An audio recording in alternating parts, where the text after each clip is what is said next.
أعوذ بالله من الشيطان الرجيم.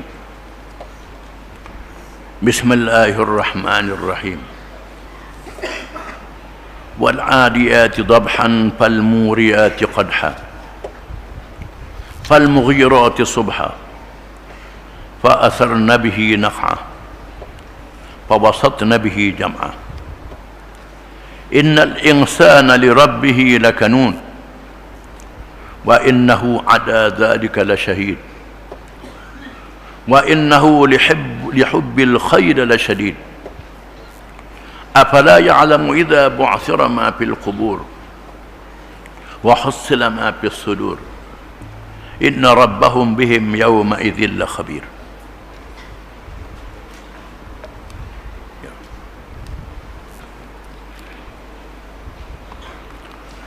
Maksudnya,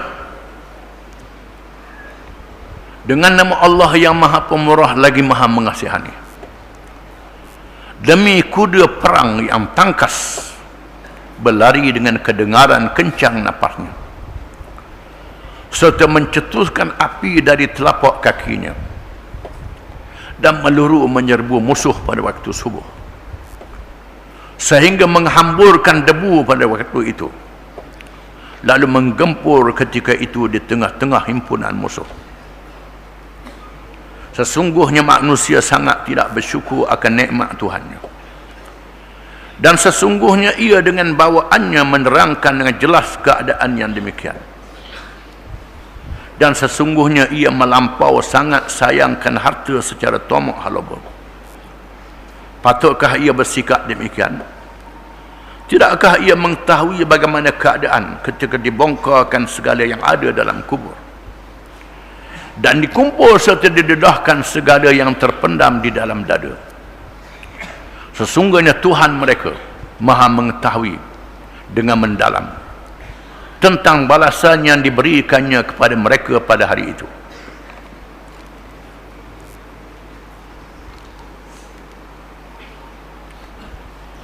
Surah ini dinamakan surah Al-Adiyat, surah yang bermakna kuda-kuda mujahidin yang berperang perjalanan Allah.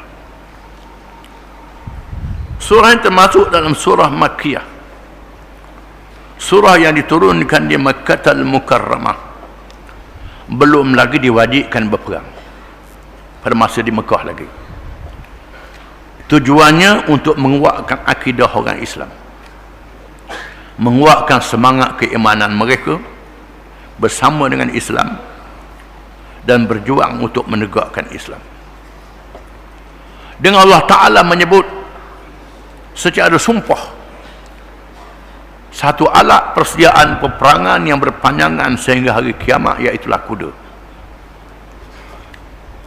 Dan Allah Ta'ala sebut selepas itu tentang keadaan manusia yang selalu kufur akan nikmat yang diberi oleh Allah Ta'ala, lupa akan nikmat. Patutnya nikmat yang diberi itu digunakan untuk mengerjakan amal kebajikan, amal yang soleh, untuk menegakkan agama Allah dan menolong sesama manusia. Tetapi kebanyakan manusia lupa daratan, padahal dia makan banyak mana sangat, dikumpulnya boleh kumpul 1000 perut makanan tu. Saya nak beri korang, saya nak keluar zakat, saya nak beri nafkah, terlalu bakhil. Tuhan peringatkan mereka akan berlaku hari kiamat, ditimbuh dalam tanah semuanya, dibangkit untuk dibicarakan di hadapan Allah. Allah Ta'ala mulakan dengan sumpah wal adiyati dhabha, demi kuda para mujahidin yang berlari dengan laju untuk menyerang musuh, dengan menghembuskan napasnya sehingga kedengaran napas itu napas kuda. Kuda sejenis binatang yang Tuhan jadikan dia untuk berjuang perjalanan Allah Ta'ala. Tuhan bersumpah dengan kuda-kuda ini. Disebut dalam hadis bahawa inna nawasi al-khuyul fi sabilillah barakatun ila yaumil qiyamah. Tuhan jadikan di dahi kuda itu berkat sehingga hari kiamat. Maka Nabi kita Muhammad SAW selalu menyapu dai kuda ni. Menyapu kerana ada keberkatan sehingga hari kiamat. Dan kuda merupakan binatang yang digunakan untuk perjuangan sehingga hari kiamat. Sampai hari ini pun banyak negara dunia, termasuk negara kuasa besar pun ada pasukan berkuda dia. Untuk pergi ke tempat-tempat yang tak boleh disampai oleh kereta. Kereta tak boleh sapa. Alat-alat canggih tak boleh sapa. Kuda boleh sapa. Maka pasukan berkuda sangat penting. Allah Ta'ala sebut wa'iddu lahum mastata'atum min quwwah wa min ribatil khayli turhibuna bihi adullah adwakum wa akharina min dunihim, hingga akhir ayat. Dan bersedialah kamu sekadar kemampuan kamu dengan kekuatan. Wa min ribatil khayli, dan pasukan berkuda. Tuhan sebut dalam Quran. Sediakan pasukan berkuda. Orang Melayu tak ada kuda. Orang Melayu gayung puluk je. Orang Melayu tak urut, gayung puluk je. Sampai hari ni tak urut. Di mana negara-negara besar, Turki, Arab dan lain-lain, negara yang pernah mengembangkan Islam seluruh pelosok dunia, mempunyai pasukan-pasukan berkuda yang hebat. Pasukan berkuda ni macam tentera udara pada hari ini. Para ulama menafsirkan wa'iddu lahum mastata'tum min quwwah, dan bersedialah kamu sekadar kemampuan kamu dengan kekuatan. Apa makna kekuatan? Disebut dalam hadis ala innal quwwatar rimayah, ala innal quwwatar rimayah, ala innal quwwatar rimayah. Nabi sebut kekuatan itu ialah ar-rimayah, melontar zaman dulu melontar panah yang kena sasarannya. Itu asal makna asal. Melontar dengan makna yang panjang sehingga hari kiamat. Termasuklah melontar peluru, melontar roket yang tepat pada sasarannya, sasaran musuh. Itu makna kekuatan. Orang Islam mesti menyediakan kekuatan melontar peluru dengan jarak yang jauh dan tepat. Mesti mempunyai kekuatan itu. Orang Islam kena ada kekuatan ini. Wa'iddu lahum mastata'tum min quwwah, dan sedialah kamu sekadar kemampuan yang ada pada kamu dengan kekuatan. Tuhan kata sediakan kekuatan mengikut kemampuan yang ada pada kamu. Kemampuan yang ada pada kamu banyak mana? Di samping menolong rakyat, ada kemampuan pertahanan. Jangan kemampuan pertahanan ni sikit je Tuhan tahu, tak usah tipu lah. Tak usah tipu. Disebut oleh ulama tafsir, Allah Ta'ala menyuruh orang Islam menyediakan kekuatan mengikut kemampuan.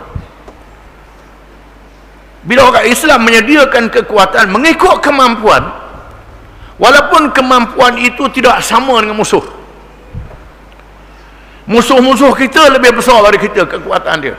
Sampai berpuluh kali ganda, beratus kali ganda. Tetapi kita sudah menyediakan kekuatan mengikut kemampuan. Kekuatan zahir dan kekuatan roh, dua-dua.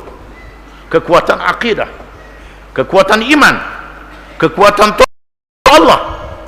Sayyidina Umar bila nak hantar Sa'ad bin Abi Waqqas untuk berperang dengan Parsi, bila Sayyidina Umar mendapat berita Al-Musanna bin Harithah syahid, luka dan syahid di medan peperangan, Abu Ubaid juga syahid di medan peperangan, Sayyidina Umar menghantar Sa'ad bin Abi Waqqas untuk memimpin tentera Islam menghadapi tentera Parsi, salah satu kuasa besar dunia. Apa kata Sayyidina Umar? Sayyidina Umar kata, ya Sa'ad, usika wa man ma'aka minal ajnari bi taqwallah wa inna anusarna bi ma'siyatil adu. Wahai Sa'ad, aku pesankan kepada kamu dan tentera bersama dengan kamu supaya kamu bertakwa kepada Allah. Bertakwa kepada Allah, mengikut perintah dan meninggalkan segala larangan. Sesungguhnya Allah menolong kita dengan sebab maksiat yang dilakukan oleh musuh. Allah Ta'ala tolong kita dengan sebab maksiat, dosa yang dilakukan oleh musuh. Sekiranya kita mengerjakan maksiat, kita buat maksiat, askar kita minum arak, macam orang bukan Islam minum arak juga. Askar kita berzina, macam orang bukan Islam berzina juga. askar kita buat dosa macam orang bukan Islam buat dosa juga, maka Allah tidak menolong kita, kata Sayyidina Umar. Padahal kekuatan kita tidak sama dengan kekuatan mereka, harta kita tidak sama dengan harta mereka. Kalau Allah tidak menolong kita dengan sebab kita buat maksiat, maka kita tidak boleh menang, kata Sayyidina Umar. Allah Ta'ala telah menghukum Bani Israel di zaman dahulu. Bani Israel adalah kumpulan yang beriman kepada Allah, tetapi mereka mengerjakan maksiat. Mereka dikalahkan oleh tentera Bakhtanusar. Bakhtanusar adalah tentera musyrikin, mengalahkan Bani Israel yang beriman kerana Bani Israel mengerjakan maksiat. Sesungguhnya wahai Sa'ad, kamu takut pada Allah diri kamu sendiri lebih daripada tentera kamu sendiri. Kena taat. Ketua-ketua yang penting bertakwa kepada Allah, pengikut kena bertakwa kepada Allah, kata Sayyidina Umar. Ini sangat penting, bertakwa kepada Allah. Setelah menyediakan kekuatan mengikut kemampuan yang ada pada kita, maka Islam boleh mengalahkan musuh yang berlipat kali ganda. Bukan sahaja dalam kisah Nabi Daud mengalahkan tentera Jalut di zaman dulu, termasuk peperangan Badar, Islam mengalahkan musyrikin. Termasuk Islam mengalahkan Rom dalam perang yang terkenal zaman Sayyidina Umar, apabila 30,000 tentera Islam mengalahkan hampir 1 juta tentera Rom dengan pertolongan Allah Ta'ala. Ini sangat penting, iaitulah menyediakan kekuatan sekadar kemampuan yang ada dengan ikhlas.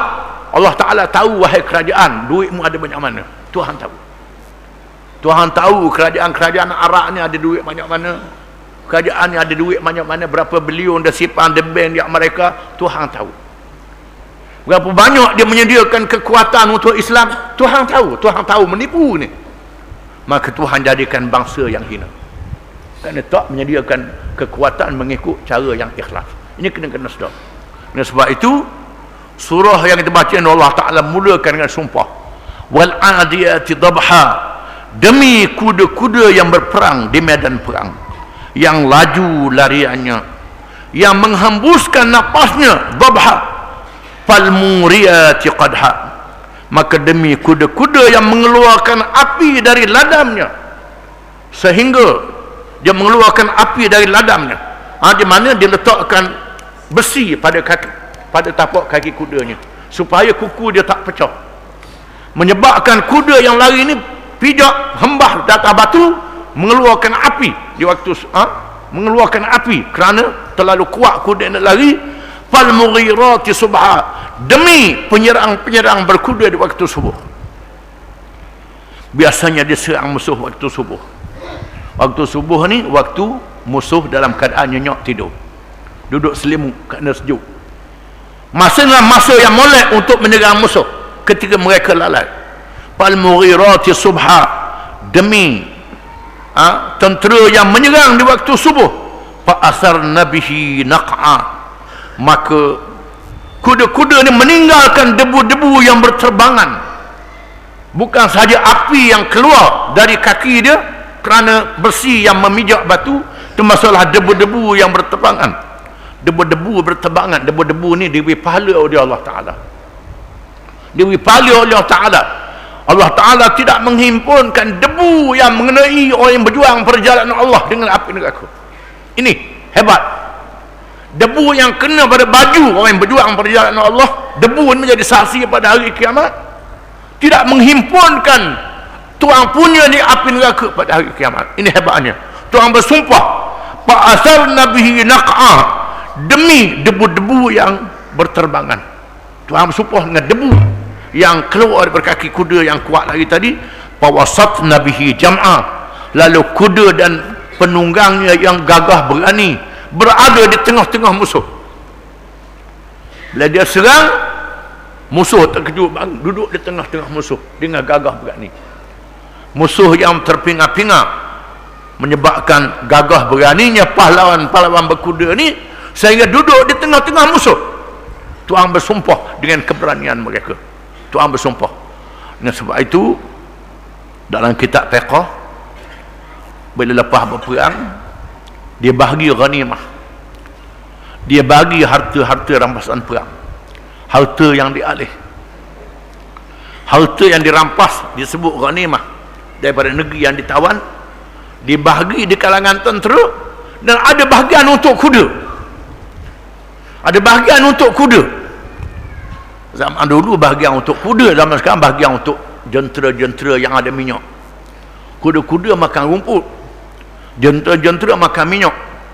Maka ada bahagian berikan untuk jentera-jentera yang menggerakkan para pejuang untuk menegakkan agama Allah, menunjukkan bagaimana Allah Ta'ala bersungguh dia dalam menggalakkan orang Islam supaya menyediakan kelengkapan untuk menghadapi musuh-musuh mereka. Bukan bermakna Islam ni ganah, Islam tak ganah. Orang lain ganah pada Islam lagi, orang lain ganah pada Islam lagi. Kita orang Islam ni berperang, tak boleh bunuh kanak-kanak, tak boleh bunuh orang tua, tak boleh bunuh padri, tak boleh bunuh orang awam, tak boleh bunuh mereka yang tidak terlibat dengan peperangan, tak boleh musnahkan kebun, tak boleh musnahkan harta awam. Ini ajaran Islam. Maka senjata pemusnah macam senjata nuklear yang ada pada hari ini diharamkan oleh Islam, kerana senjata ini boleh membunuh mereka yang tak terlibat dengan peperangan. Siapa yang membenarkan senjata nuklear? Kuasa-kuasa besar dunia, bukan Islam semua, yang meletukkan bom di Hiroshima dan Nagasaki, negeri Jepun. Tak tahan melawan ini pun letak bom atom, menyebabkan rakyat Hiroshima dan Nagasaki termasuk orang tua, kanak-kanak habis jadi abu belaka. Ini tak ada dalam Islam. Islam suruh kita lawan berdada sungguh, bukan lawan orang yang tak terlibat dengan peperangan. Dengan keberanian kita, kita lain dengan orang barat. Islam berperang dengan beradab. Dengan sebab itulah bila tentera Islam masuk ke negeri musuh, orang kafir masuk Islam. Bila tentera Islam masuk ke negeri-negeri mana dalam dunia zaman dulu, rakyat negeri itu masuk Islam. Kenapa? Tengok orang Islam ni baik. Baiknya orang Islam ni, tak bunuh orang tua, tak bunuh kanak-kanak, tak bunuh padri, tak bunuh apa-apa. Ini hukum jihad yang ada dalam Islam. Ada pun yang berlaku pada hari ini, bom di Jakarta, bom di Baghdad, bom di Syria, bom di Ankara, bom di sana, bom tengah-tengah pasar orang. Bom apa ni? Bukan jihad, tu jahat. Itu jahat, bukan jihad orang panggil. Ini tak mengaji, nak berjihad sangat tak mengaji. Nak berjihad, dia tak nak berjihad. Ini salah, tak betul. Orang Islam ada cara dia berjihad, ada adab dia. Orang Islam berperang, menyediakan senjata, tapi tidak melakukan kezaliman. Firman Allah Ta'ala, wa qatilu fi sabilillahi alladhina yuqatilunakum wa la ta'tadu innallaha la yuhibbul mu'tadin. Perangilah pada jalan Allah akan orang-orang yang memerangi kamu, dan jangan kamu melampaui batas. Sesungguhnya Allah tidak mengasihi dan menyayangi orang-orang yang melampaui batas. Allah Ta'ala sayang, tak boleh melampaui batas. Dengan sebab itu, bila Khalid bin Walid, penglima Islam daripada jahiliyah masuk Islam, jadi penglima yang hebat, membunuh tawanan-tawanan perang.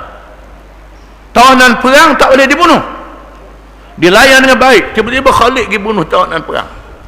Maka Nabi menadah tangan, Allahumma inni abra'u ilaika mimma sana'a Salib. Ya Allah, ya Tuhanku, aku minta lepas diri daripada apa yang dibuat oleh Khalid bin Walid, kerana membunuh tawanan. Dalam satu peperangan, Nabi berjalan tengok orang duduk khumu. Duduk khumu. Nabi tanya, orang khumu apa? Ya Rasulullah, orang khumu ada seorang perempuan yang bunuh, mati. Nabi kata, beritahu ke Khalid, kejar, beritahu ke Khalid, jangan bunuh perempuan, jangan bunuh perempuan. Termasuklah menyolek mata musuh yang sudah mati. Nabi larang, tidak boleh. Wala tumathilu, jangan cari musuh yang sudah mati, yang sudah. Ini ada adab peperangan yang diajar oleh Islam. Bukan bung sana bung, tak ke siapa dia, tak ke siapa dia. Pelancong asing, betul pelancong. Pelancong ni ada macam-macam, orang tua pun ada, orang kerja pelancong pun ada, kerja pelancongan. Yang kerja pelancongan dia antaranya orang yang nak tak ada pitih, yang duduk di Jakarta, bandar yang besar, kerja tak ada, lapor anak bini dia, terpaksa kerja pelancongan. Di antaranya kerja hidang arak. Hidang arak memang haram. Memang hidang arak tu haram, tak dinafikan. Tetapi mengapa dia buat kerja ni? Kerana jahil, tak mengaji agama. Dia Islam tapi jahil, tak mengaji agama. Kerana tak ada kerja lain bagi dia, lapor anak bini dia, menyebabkan dia kerja dalam keadaan kejahilan dia, dalam keadaan tak tahu dia, dalam keadaan kesusahan hidup dia bekerja, kita boom, orang ni mati. Sedangkan mereka ni dimaafkan oleh Allah Ta'ala kerana kejahilan dia. Apa kata orang ni mati dalam bumi itu? Orang ni mati dalam bumi itu. Annahu man qatala nafsan bighairi nafsin faka'annama qatala an-nasa jami'a wa man ahyaha faka'annama ahya an-nasa jami'a. Ketahuilah, ditulis dalam kitab Bani Israel, barang siapa yang bunuh seorang tidak dengan kesalahan yang betul, seolah-olah dia membunuh manusia seluruhnya, dosa dia. Barang siapa menghidupkan seseorang, menghidupkan manusia seluruhnya. Nabi betapa bergaluh nak jatuh hukum bunuh. Bila Nabi masuk Mekah, Nabi senaraikan lebih kurang 20 orang. 20 orang ni Nabi kata kalau jumpa igak bunuh, Nabi kata 20 orang. Lebih kurang 2 orang saya dibunuh, 2 orang yang dibunuh. Yang 18 lagi Nabi maaf. Nabi maafkan dengan sebab mereka mari minta maaf kerana kesalahan Nabi minta maaf. Termasuklah Wahsy yang bunuh Sayyidina Hamzah dalam perang Uhud, dimaafkan oleh Nabi SAW. Wahsy yang bunuh pak saudara Nabi Hamzah, Nabi maafkan juga setelah dia masuk Islam. Ini menunjukkan Islam menggalakkan kita memaaf. Dengan sebab itu kita nak berjihad, nak apa baik, kena faham hukum, kena reti hukum hakam dia. Macam kita tak puasa, tak mengaji bab puasa, lama makan kedara minum air, ingat ke tak apa, minum air makan je tak boleh. Macam-macam boleh berlaku. Kita belajar semayang, belajar semayang tak betul, pergi semayang juga baca Fatihah tak betul, tepat beri salam, pergi takbir umpamanya, pergi assalamualaikum, akak takbir assalamualaikum, pasal ambil ingat kau macam kesarah juga, kena beri salam dulu. Tu belajar semayang tak betul. Begitulah kalau jihad ni belajar tak betul, bab jihad akan jadi selalu.